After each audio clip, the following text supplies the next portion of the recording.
Subversion is the term, if you look in a dictionary or criminal code to that matter, usually is explained as a part of activity to destroy things like religion, government, system, political, economical system of a country. And usually it's linked to espionage and such romantic things as blowing up bridges, sidetracking trains, cloak and dagger activity in Hollywood style. What I'm going to talk about now has absolutely nothing to do with the cliché of espionage or KGB activity of collecting information. So the greatest mistake or misconception, I think, is that whenever we are talking about KGB, for some strange reason, starting from Hollywood movie makers to professors of political science and quote-unquote experts on Soviet affairs, or Kremlinologists as they call themselves, they think that the most desirable thing for Andropov and the whole KGB is to steal blueprints of some supersonic jet, bring it back to Soviet Union and sell it to the Soviet military-industrial complex. It's only partly true. If we take the whole time, money, and manpower that the Soviet Union and KGB in particular spends outside of USSR border, we will discover, of course there are no official statistics unlike with CIA or FBI, that the espionage as such occupies only 10 to 15% of money, time, and manpower. 15% of the activity of KGB. The rest, 85%, is always subversion. And unlike a dictionary of English, Oxford Dictionary, subversion in Soviet terminology means always a destructive, aggressive activity aimed to destroy the country, nation, or geographical area of your enemy. So there's no romantics in there, absolutely. No blowing up bridges, no microfilms in Coca-Cola cans, nothing of that sort. No James Bond nonsense. It's most of this activity is overt, legitimate, and easily observable if you give yourself time and trouble to observe it.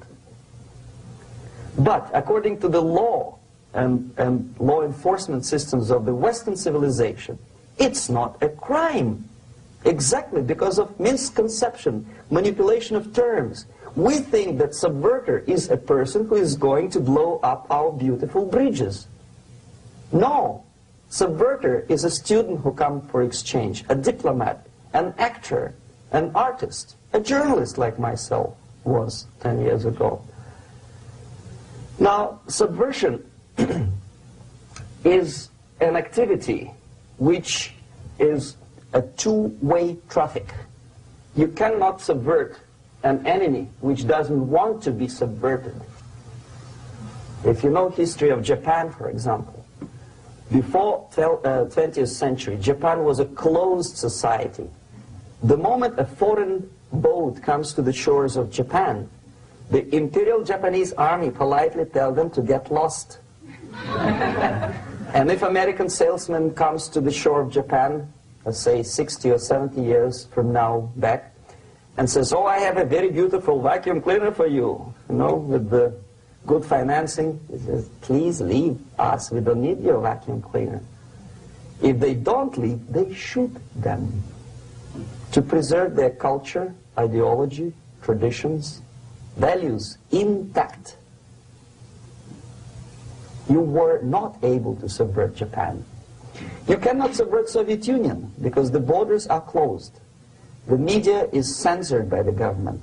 The population is controlled by the KGB and internal police. With all the beautiful glossy pictures of Time magazine and Magazine America, which is published by the American Embassy in Moscow, you cannot subvert Soviet citizens because the magazine never reaches Soviet citizens. It's collected from the newsstands and thrown to garbage can. Subversion can be only successful when the initiator, the actor, the agent of subversion has a responsive target. It's a two-way traffic. United States is a receptive target of subversion. There is no response similar to that one from United States to the Soviet Union. It stops halfway somewhere. It never reaches here. The theory of subversion goes all the way back 2,500 years ago.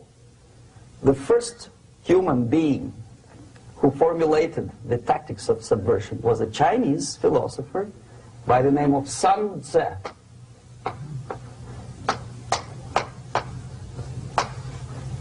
2,500 years BC. He was an advisor for several imperial courts in ancient China. And he said, after long meditation, that to implement state policy in a warlike manner, it's the most counterproductive, barbaric, and inefficient to fight on a battlefield. You know that war is continuation of state policy, right? So if you want successfully to implement your state policy and you start fighting, this is the most idiotic way to do it. The highest art of warfare is not to fight at all,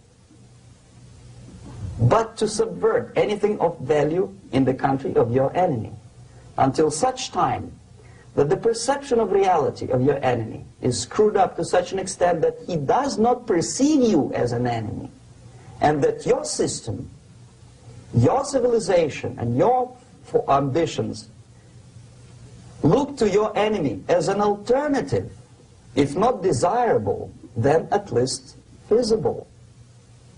Better red than dead. That's the ultimate purpose, the final stage of subversion, after which you can simply take your enemy without a single shot being fired, if the subversion is successful. This is basically what subversion is.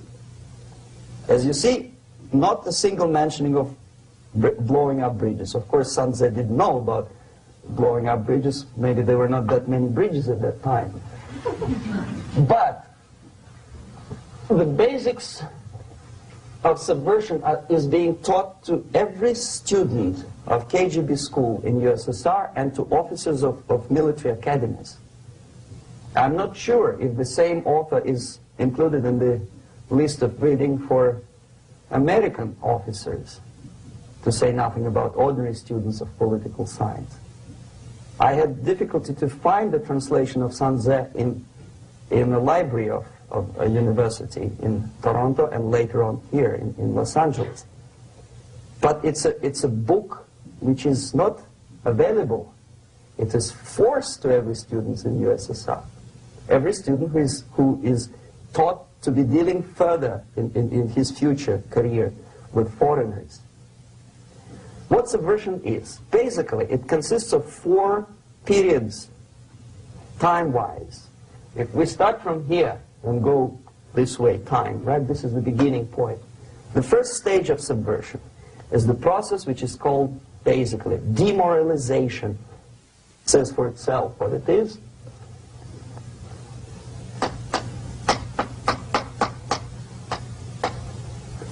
It takes from, say, 15 to 20 years to demoralize a society. Why 15 or 20 years?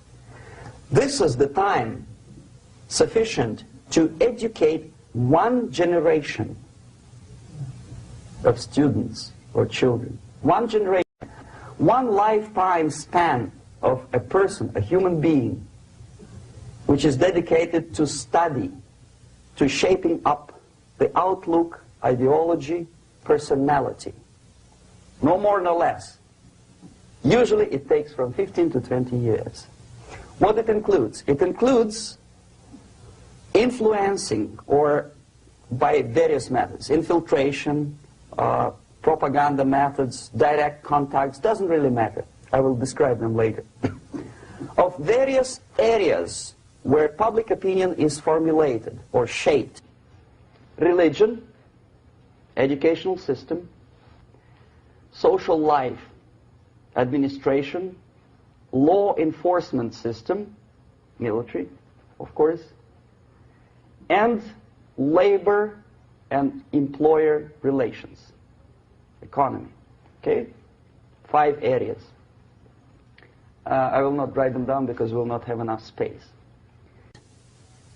Sometimes when I describe all the methods, students ask me question, are you sure this is the result of the Soviet influence?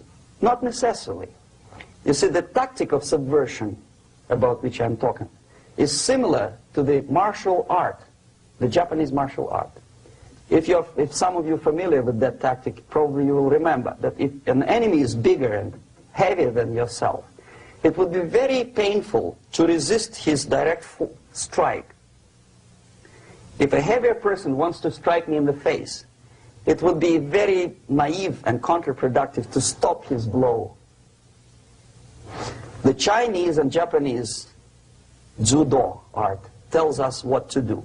First to avoid the strike, then to grab the fist and continue his movement in the direction where it was before, right? Until the enemy crashes in the wall.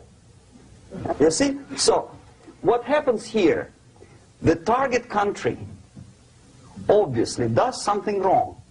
If it's a free democratic society, there are many different movements within the society.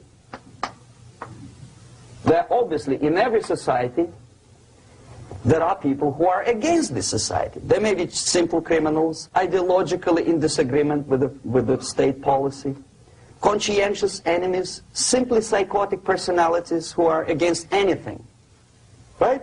And finally, there are a small group of agents of a foreign nation, bought, subverted, recruited, right?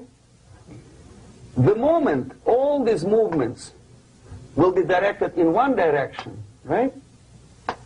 This is the time to catch that movement and to continue it until the movement forces the whole society into collapse, into crisis, right? So that's exactly the martial art tactic.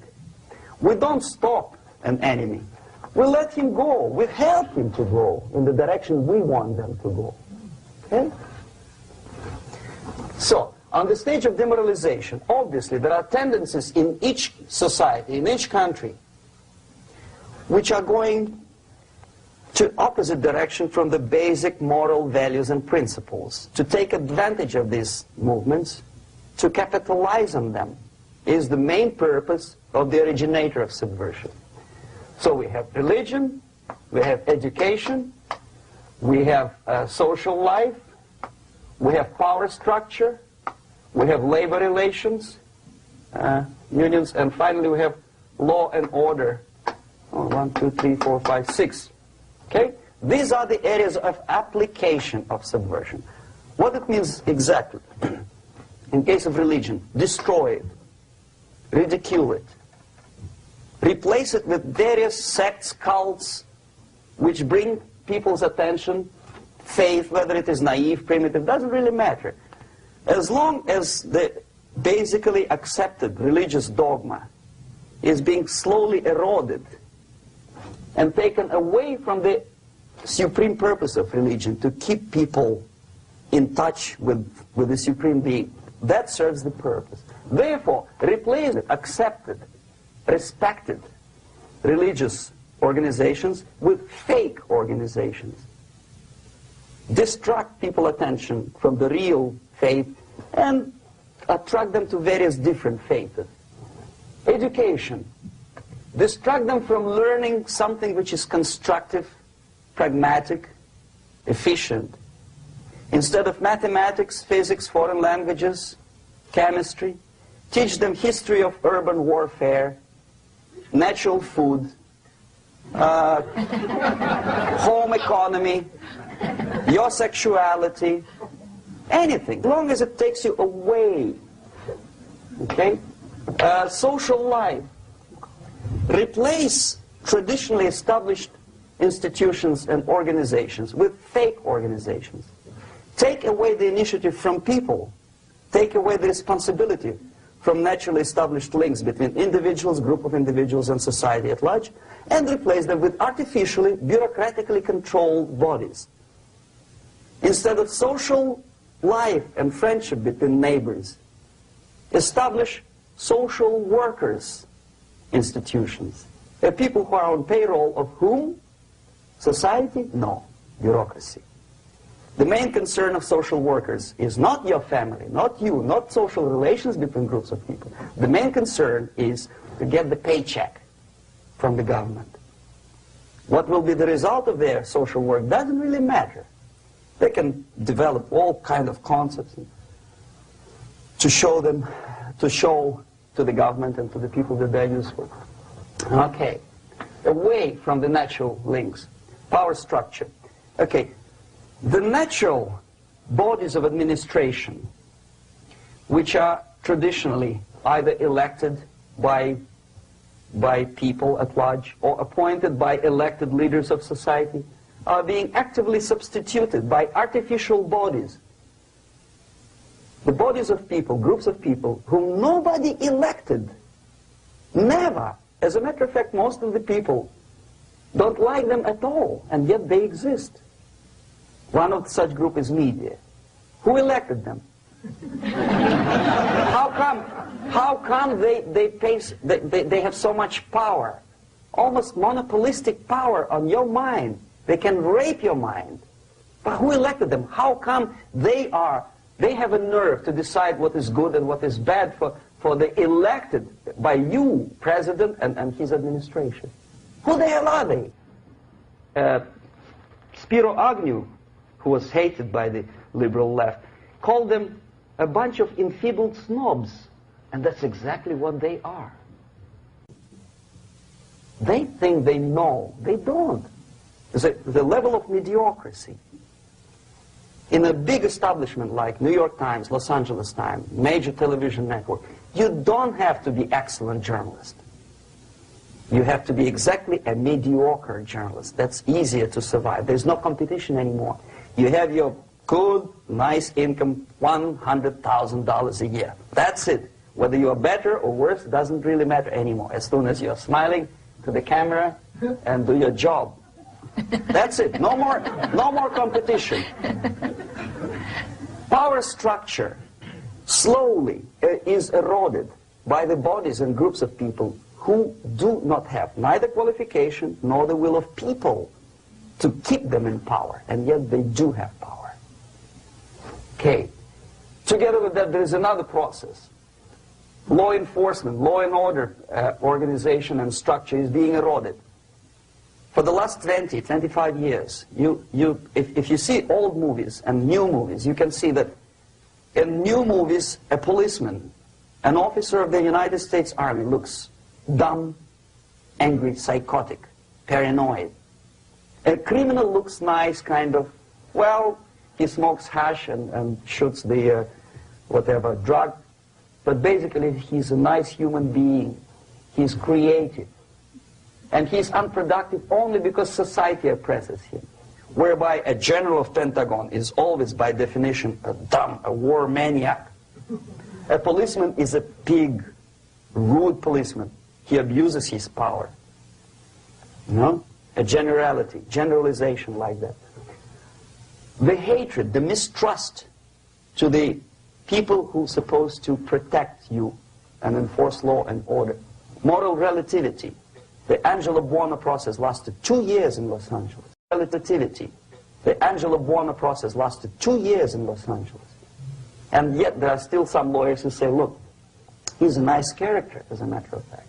There was some witness who said, also a criminal, who said, well, he's a nice guy. I asked him one day to burn a house of my enemy, and he wouldn't do it. He's a nice fella. Erosion.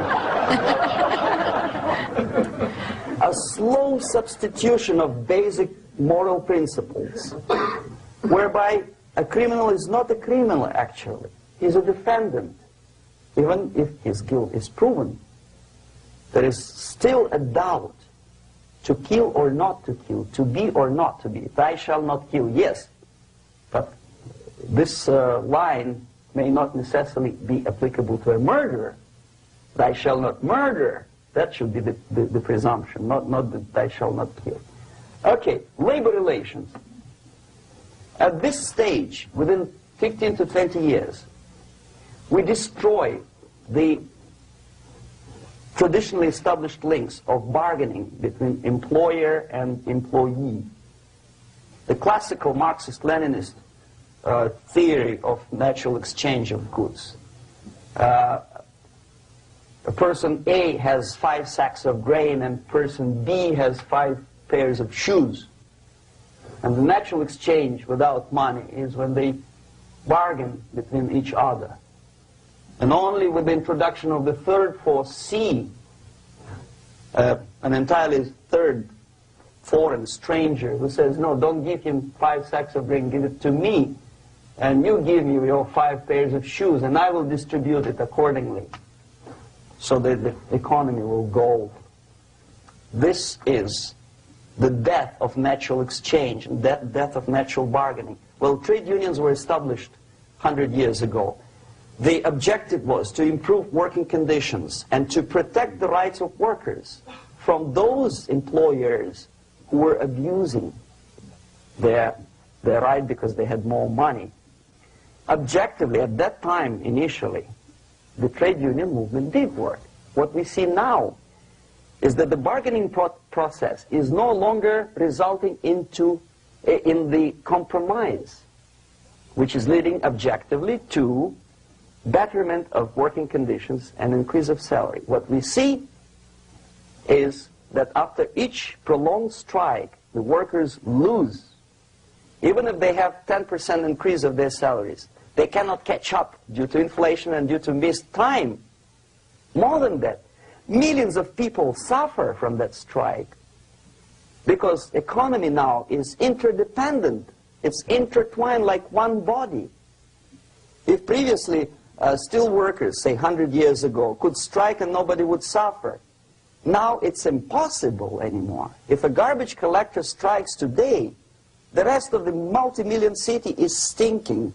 I mean, there's no more service.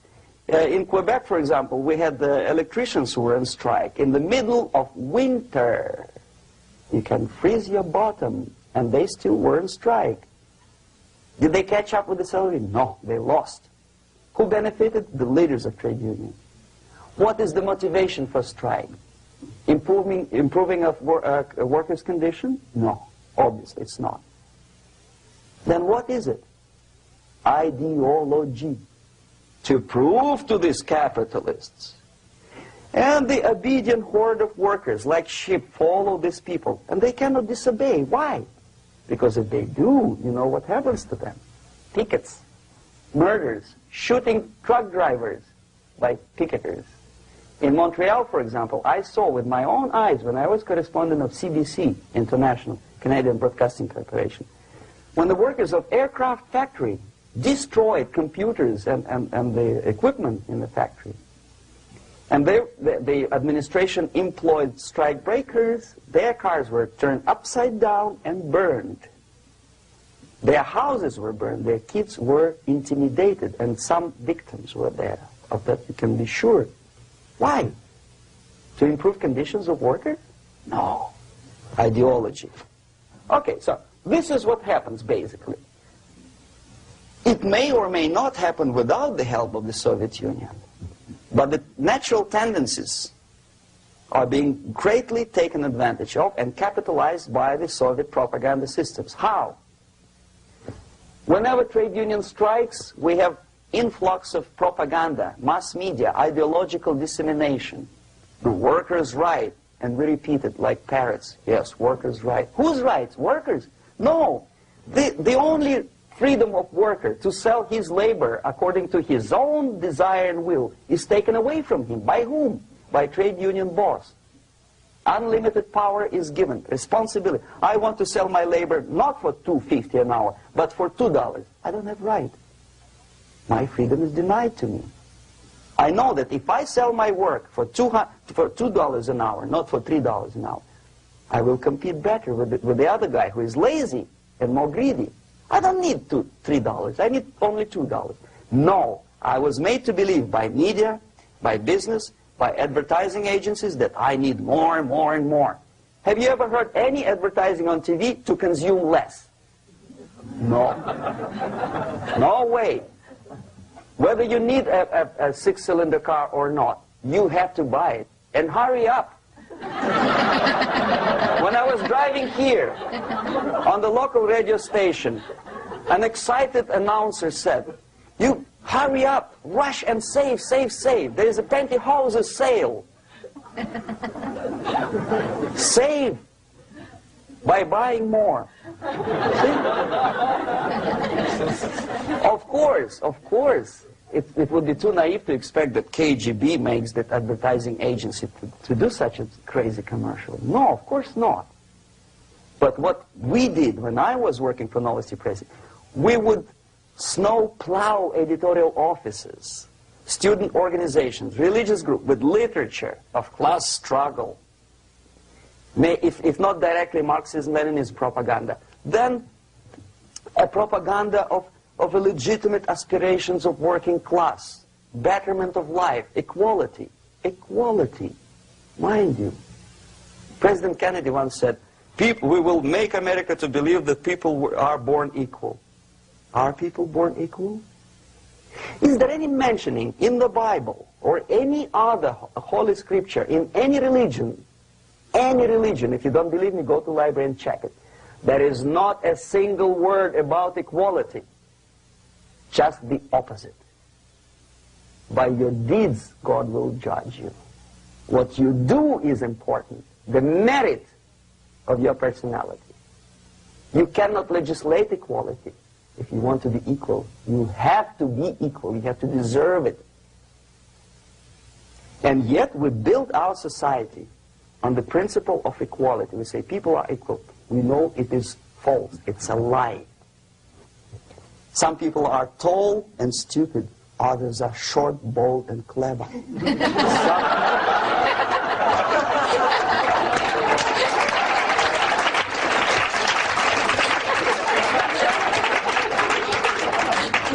If we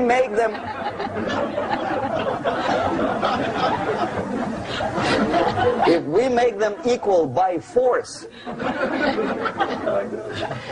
if we put the principle of equality in the basis of our socio-political structure, it's the same thing as building a house on sand. Sooner or later it will collapse, and that's exactly what happens. And we, as Soviet propaganda makers, are trying to push you in the direction which you go yourself. Equality, yes, equality. People are equal. Land of equal opportunities. Is it true or not? Think about it. Equal opportunities. Should there be equal opportunities? For me, and for a lazy bastard who come here from some other country and immediately registers as a welfare recipient benefits? I never received a single dollar. No, sorry, I did receive once. But I never applied for welfare. For the 13 years, I took any job. Security guard, journalist, taxi driver, anything. Well, I was restless, but some people don't like it. They immediately. So why should we have equal opportunities? Why? The equal opportunity to excel. Equal opportunity in equal circumstances, yes, but we know people are different. To excel, yes, provided we reach the same level of excellency, perfection, which is hypothetical, distant future. Yes, maybe. But we know perfectly well that even with the best intentions, people could not be equal. Why should we have equality in the, say, legal system? Myself, I'm considering myself a law-abiding citizen, and a person who comes here to rob and shoot, say, the United States administration under Carter, imported thousands of Cuban criminals. They were non-criminals, yet they were accepted. Do you think it's fair if myself and my wife from Philippines, who work like a, excuse me, horse as a lab technician in a hospital, should have the same rights as a criminal from Cuba? Why? And yet we repeat as parrots, equality, equality, equality. And the Soviet propaganda system helps us to believe that equality is something which is desirable. Democracy, as it was established by fathers of this country, of this system in the last century, is not equality. It's the system where different people, unequal people, have a chance to survive and help each other in constant competition, in constant perfection, not in equality, which is superimposed from a godfather or a nice person in Washington, D.C. And the absolute equality exists in Soviet Union, quote-unquote equality. Everybody is equal in dirt, except some people are more equal than the others in Politburo.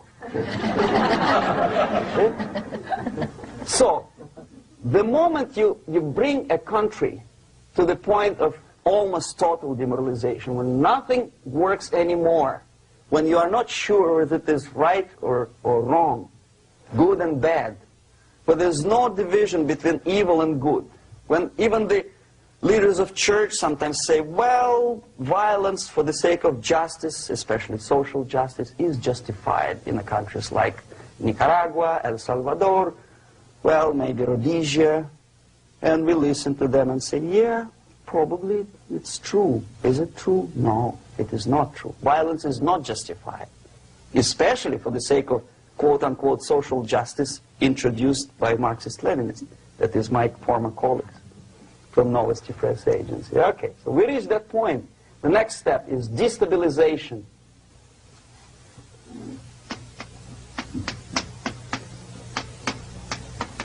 Again, this word says for itself what it is. To destabilize all the relations, all the accepted institutions and organizations in a country of your enemy.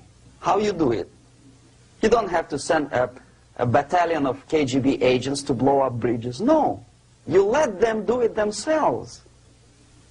The area of application is, again, it's narrower now. Not like the previous case. The overt legitimate actions of the KGB in this case would be hardly noticeable. There is no crime if a professor who recently went to USSR introduces a course of Marxism-Leninism in a Californian college, for example. Nobody is going to come to his doorstep and say, okay, mister, come, you are under arrest. No, it's not a crime. It's not even considered a moral crime against your country. So the area of application here is narrowing down to economy, again labor relations, right? To law and order, plus military. And economy, law and order. Yes, and again the media, but wider scope, a little bit different. I'll explain later. Okay, basically 3 areas. Economy. The radicalization of bargaining process.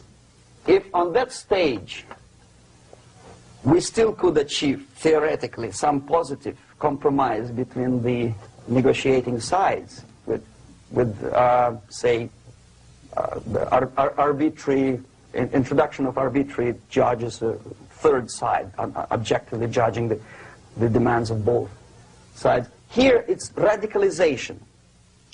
On the stage of destabilization, we cannot come to compromise even within a family. The husband and wife couldn't figure out which is better. Husband wants his kids to eat at the table, and wife wants a child to roam around the room and drop food all over the floor. They cannot come to compromise unless they start a fight. It's impossible to reach a compromise, constructive compromise, between neighbors. Some people say, I don't like you to watering your lawn at that time because exactly at that time I'm walking my dog and he's getting nervous. He cannot pass his bowels, you know. So they cannot compromise. They go to a civil court or something like that. radicalization of human relations. No more compromise. Fight, fight, fight. The normal, traditionally accepted relations are destabilized. The relations between teachers and students in schools and colleges. Fight. The relations between, in economical sphere, between laborers and employers are further radicalized.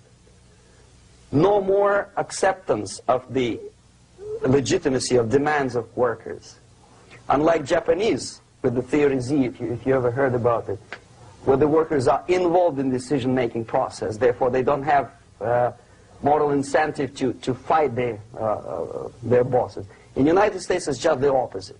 The harder is the fight, the better. The more heroic they look. When the Greyhound network was on strike recently, the correspondents of local TV networks all over the United States were approaching the strikers, and they say, oh yes, we are doing something nice. They look like heroes, and they were proud. There was some family, the husband was a bus driver. Now they decided in a protest against the bosses to camp somewhere in the forest. And they were presented to the audience as a heroic, nice people. You see? The violent clashes between passengers, picketers, and the strikers are presented as something normal. 10, 15, 20 years ago, we would be angry, say, why so much hatred? Today we are not. We say, well, commonplace. Radicalization, militarization sometimes.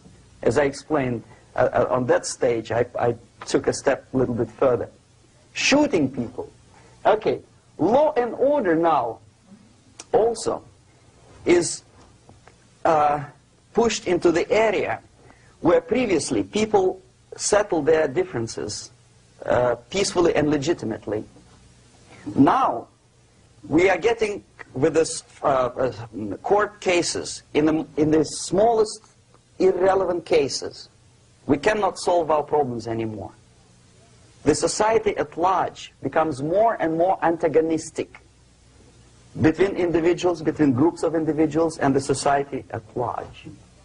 The media puts himself in the opposition to the society in general, at large.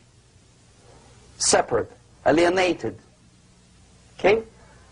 On that stage, you remember I was talking a couple of hours ago about the sleepers. That's when the students from, say, United States, if they are trained in Lumumba University, or developing nations, that's the students I was dealing with, are being sent back from the Soviet Union here. Or if they were already in the United States, in the country which is an object of subversion, they spring to action. The sleepers go up. They slept for 15 to 20 years. Now they become leaders of groups, preachers, I don't know, public figures. Prominently they actively include themselves in a political process. All of a sudden we see a homosexual. 15 years ago he did his dirty job and nobody cared. Now he makes it a political issue. A political issue. He demands recognition, respect, human rights, and he rallies a large group of people. And there are violent clashes between him and police, his group and ordinary people, no matter what. It's black against white, yellows against green, doesn't matter where the division line goes. As long as this group come into antagonistic clash, sometimes militantly, sometimes with firearms, that is destabilization process. The sleepers, many of whom are simply KGB agents, become leaders of the process of destabilization. Doesn't mean that Comrade Andropov sends Comrade Ivanov to the United States. The person who takes care is already here. He's a respected citizen of the United States. Sometimes he gets money from various foundations for his legitimate struggle for, I don't know, human rights, women's rights, kid lib, prison lib, whatever. There are sympathetic Americans who donate their money to him. This stabilization process usually leads directly to the process of crisis. In case of developing nations, that's the area where I was active. The process starts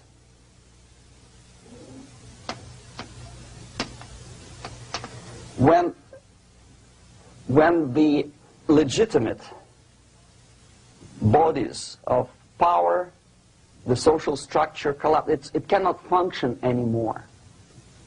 So instead, we have artificial body injected into society, such as non-elected committees. You remember I was talking about them here. Social workers who are not elected by people, media who are self-appointed rulers of your opinion, some strange groups which claim that they know how to lead society forward. They don't usually. All they care is how to collect donations and sell their own concocted ideology, mixture of religion and ideology. Here, we have all this artificial body claiming power. If the power is denied to them, they take it by force. In case of Iran, for example, all of a sudden we have revolutionary committees. What kind of revolution? There was no revolution yet, and yet they had the committees. They were taking power of judgment. They had the power of execution, they had the power of legislation, and that they had the power of judicial. All of them combined in one person, who is half-baked intellectual, sometimes graduated from Harvard University or Berkeley. He comes back to his country and he thinks that he knows the answer to all the social, economical problems. Okay? Crisis is when society cannot function any more productively. It collapses, obviously. That's the word for crisis. So therefore, the population at large is looking for a savior. The religious groups are expecting a Messiah to come. The workers say, we have family to feed. Let's have a strong government, maybe socialist government, centralized. When somebody put the employers on their place and let us work. We are sick and tired of going to strike and missing overtime and all that stuff. We need some strong man, strong government, a leader, a savior is needed. Population is sick and tired already.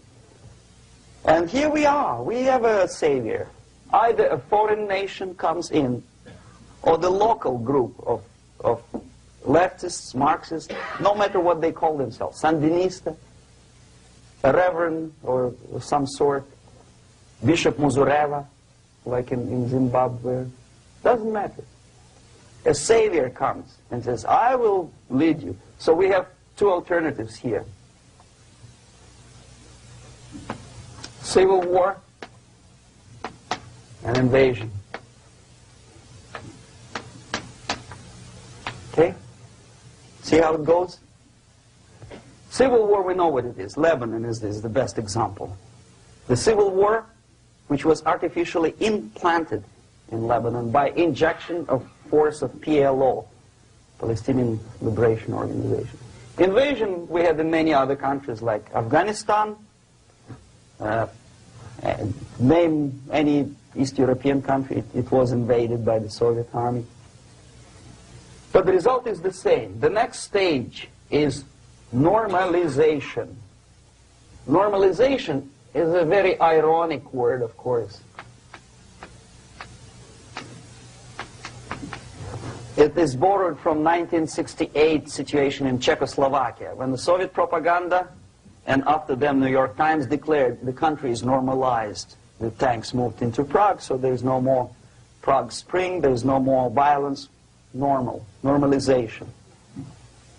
At that stage, the self-appointed rulers of the society don't need any revolution anymore. They don't need any radicalism anymore. So this is the reverse from destabilization. Basically, it is stabilizing the country by force. So all the sleepers and activists and social workers and liberals and homosexuals and professors and Marxists and Leninists are being eliminated physically sometimes. They've done their job already. Okay? They are not needed anymore. The new rulers need stability to exploit the nation, to exploit the country, to take advantages of the victory. Okay? So no more revolutionaries, please. And that's exactly what happens in a number of countries. You remember Bangladesh? This is the crisis in which I was instrumental. First they had Mujibur Rahman. In 1971 he was the leader of People's Party, Awami League, with mustache like Stalin. He was in Russia many times. In 5 years he was shot by his former colleagues, Marxists. He fulfilled his function. In Afghanistan it happened 3 times. First there was Taraki, then there was Amin, now there's Babrak Karmal. They killed each other successively, one after another.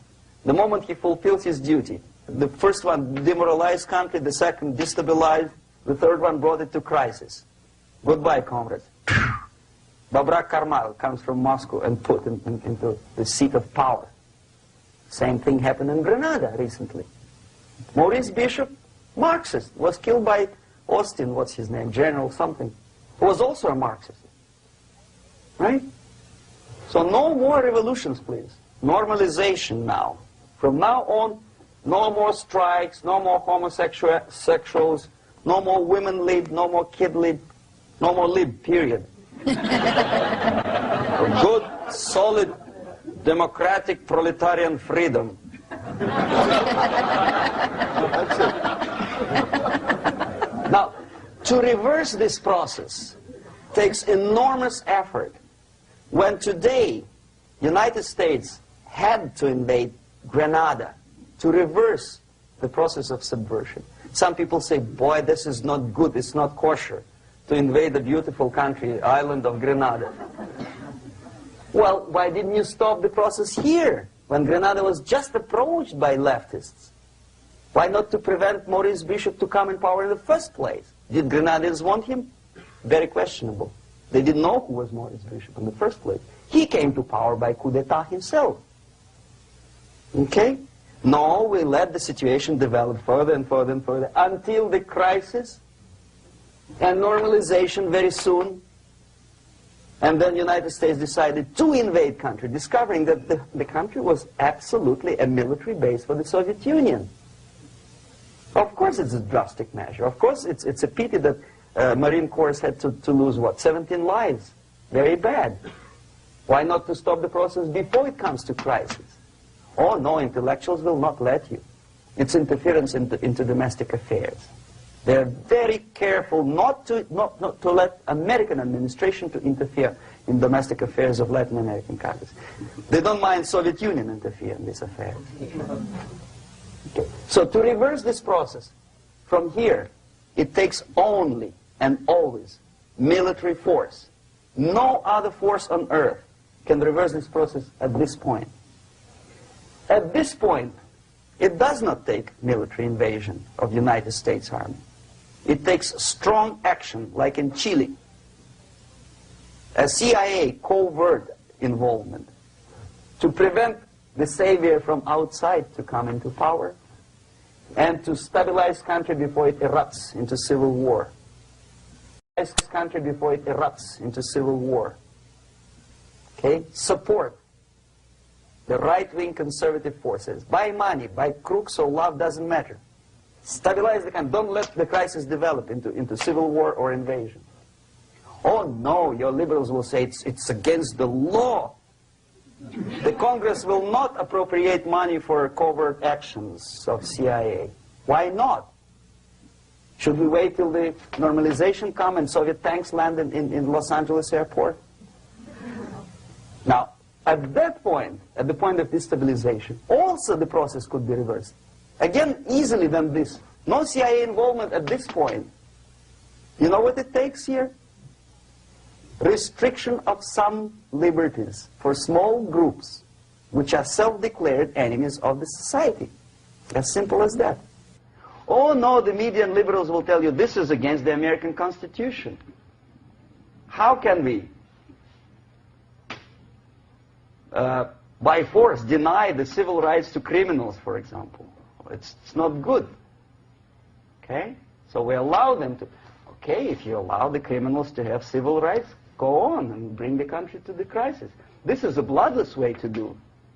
Curb the rights. I mean, not to put them in prison. No, I'm not talking about putting all the gays from San Francisco in the concentration camp. Do not allow them to take political force. Do not elect them to the seats of power, whether it is municipality level, state level, or federal level.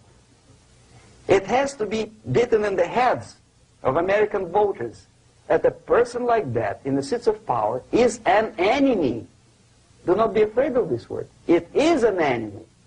If he is not an enemy here, he will be here. Later on, he will be shot, of course. But at this point, he is an enemy. Okay? You are doing great service by denying him a right to capitalize on his own crazy ideas and become a powerful man, a man who uses the seat of power. Restriction of certain freedoms and permissiveness at that point would prevent sliding into crisis and probably will return the process of destabilization. To curb unlimited power, monopolistic power of trade unions, here, at that point, would save economy from collapsing. To introduce a law to stop private companies of raping public opinion's mind in the direction of consumerism. No company must have a right to force you into buying more unless you want it. There must be a law. You want to advertise your car? Okay. But not a single mentioning of buying it now and saving money. It must be against the law to force people to consume more. Self-restraint. Previously, before this process started, the self-restraint was a business of church, religion. Because our preachers, the fathers of church, would tell us, material values are good, but it's not the prime function of human being. Because you have to live with something. Obviously, the design for our life is not to consume more deodorants. There must be something greater. If such a complicated instrument as human body was created, obviously there must be some higher purpose for that. And it's very easy to avoid destabilization by denying the greedy companies one little freedom, one little liberty, forcing you into turning yourself into processors of unwanted products and goods. They turn you into machines, like the worm who there's inlet and outlet. So, and how long an average appliance lasts these days? Less than a year. Why? Where's workmanship? Well, we want you to buy more. Okay. Destabilization process could be easily overcome if, as I say, the society, by its own will or after persuasion by the leaders, will come to the idea of self-restraint. It's so hard, we want to consume more, but you have to. Unless you will come to this stage, when, as we say in Russia, if Sahara Desert ever becomes a communist state, there will be shortage of sand. So you have to curb your... You have to curb your expectations at this point before it's too late. But no, we don't want to do it. Demoralization process. Again, it's the easiest thing to reverse. First of all, by restricting import of propaganda. The easiest thing to do. Unlimited, unrestrained import of Soviet literature, Soviet journalists. Giving Soviet propaganda and ideological agitators equal time on American TV networks. It has to be stopped. And it's easy. They won't be offended, mind you. As a matter of fact, they will respect America more. But when my former colleague Vladimir Posner appears on Nightline, and Ted Koppel asks him, well, Vladimir, what do you think about this? And what can he think? He is an instrument of propaganda. He thinks what Comrade Andropov tells him to think. He is just a nice, articulate mouthpiece of the Soviet subversion system. And Ted Koppel makes you believe that my friend Vladimir Posner thinks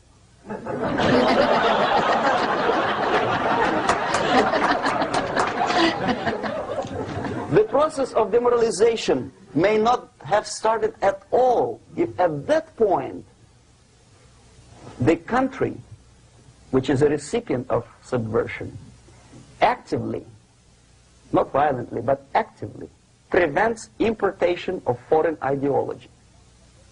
I don't want America to follow the pattern of ancient Japan. You don't have to shoot every foreigner when it approaches the sacred borders of the United States. But when he offers you a junk in the disguise of very shiny something, you have to tell him, no, we have our own junk.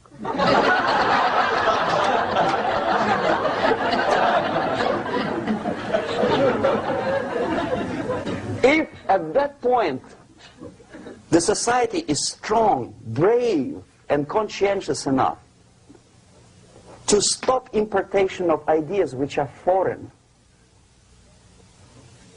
then the whole chain of events could be prevented.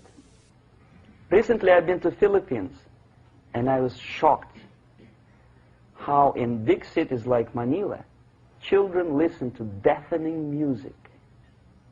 A melodious nation with long traditions of good, nice ethnic music, introduced by Spanish long time ago, maybe 2 centuries, 3 centuries ago, I don't remember how. All of a sudden listen to musical garbage, blasting their radios at full blast, at full volume. Why?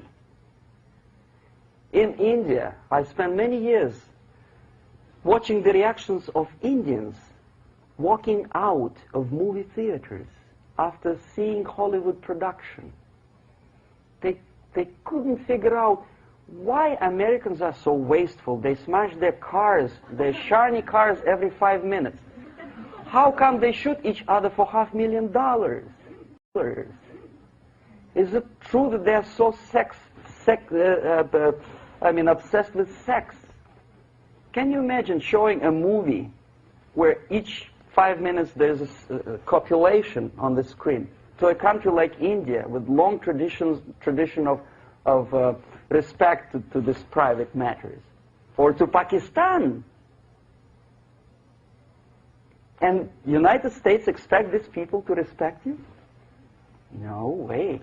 Oh yes, they will see the movie, they'll pay 5 rupees to see that garbage, but they walk out and will tell their kids, don't respect Americans, don't be like Americans.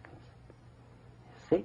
So, the process of demoralization could be stopped right here, both as an expert and as an import. And that takes one step, one very important thing to do. You don't have to expel all the KGB agents from Washington, D.C. The most difficult and at the same time the simplest answer to the subversion is to start it here and even before, by bringing back the society to religion, something that you cannot touch and eat and put on yourself, but something that rules society and makes it move and preserve it. A Soviet scientist, Shafarevich, who has nothing to do with religion, he is a computer scientist, did a very intensive research on the history of socialist countries. He calls socialist or communist any country with a centralized economy and a pyramidal style of power structure. And he discovered, actually he didn't discover it, he just brought to attention of his readers, that civilizations like Mohenjo-Daro in the river Indus area, like Egypt, like Maya, Incas, like Babylonian culture, collapsed and disappeared from the surface of Earth The moment they lost religion, as simple as that, they disintegrated. Nobody remembers about them anymore. Well, distantly. So, the ideas are moving society and keeping mankind as a society of human beings, intelligent, moral agents of God. The facts, the truth, the exact knowledge may not. All the sophisticated technology and computers will not prevent society from disintegrating and eventually dying out. Have you ever met a person who would sacrifice his life, freedom, for the truth like that? This is truth. I never met a person who said, this is truth and I'm ready to shoot me. To defend the truth. Right?